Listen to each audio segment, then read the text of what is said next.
Hi, I'm Rick Kaler. Thanks for joining me. Somebody recently asked me, how can people avoid financial stress during this pandemic? As a financial planner and a financial therapist, my only honest answer has to be most Americans can't. The economic fear and stress of the COVID-19 crisis affects many of us. Retirees living on income from investments, business owners facing the impact of the pandemic shutdowns on their workers and their own livelihoods, employees working from home, and those who have lost their jobs and are struggling to provide for their families' basic needs.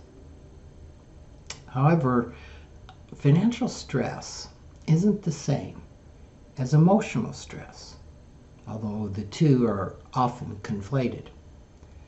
The better question might be, how can people cope with the emotional stress that can result from the financial stress during this pandemic?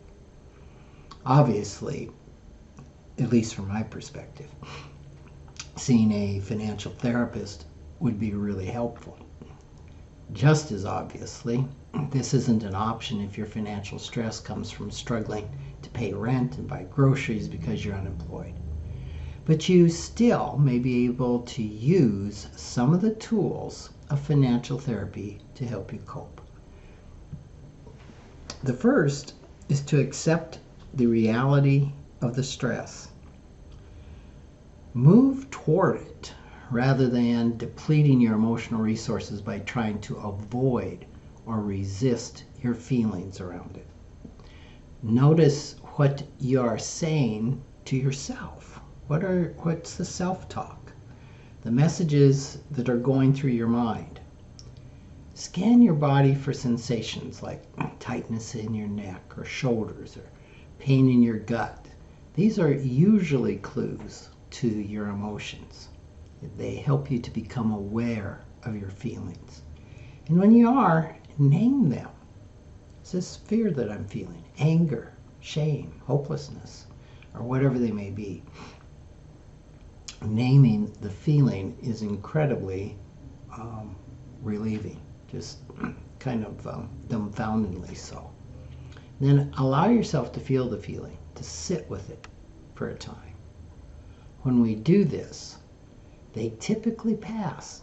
Some research says within 45 to 90 seconds, resulting in greater clarity and lightness.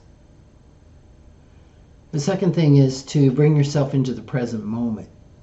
Are you okay right now? Ask yourself, am I okay in this moment? Am I breathing? Am I able to function? Am I not in immediate physical danger? What's happening right now? Naming the emotions that you're feeling right now and grounding yourself in the present can help restore your ability to think. Then you can begin to problem solve. Next, objectively observe your situation. Not interpreting it, and observing it. Are your finances stable for now? But maybe you're worrying about the security of your income. Are you facing eviction or foreclosure right now? Are your fears and worries realistic, or might they be out of proportion to the circumstances? Then assess your financial, occupational, and emotional reserves. Financial resources might include emergency reserves, retirement accounts, potential loans, help from family or friends, social service programs, maybe possessions that you could sell. Occupational resources could include skills that might help you find alternative employment or generate income.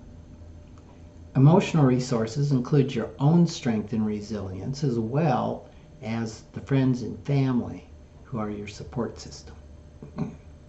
Next, draw from past experiences. You may have been seriously affected by and emerged from market drops, housing crises, the 2008-2009 recession. You may have experienced and learned perspective and wisdom from personal life challenges like the serious illnesses, financial setbacks, failed relationships, or the death of loved ones. How did you make it through that? What shifted for you? You can apply those same skills to what you're going through now. Then focus on present needs. Prioritize the most urgent, immediate needs.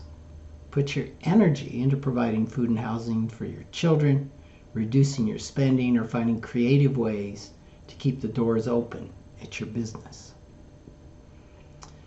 Next, leave future worries for the future.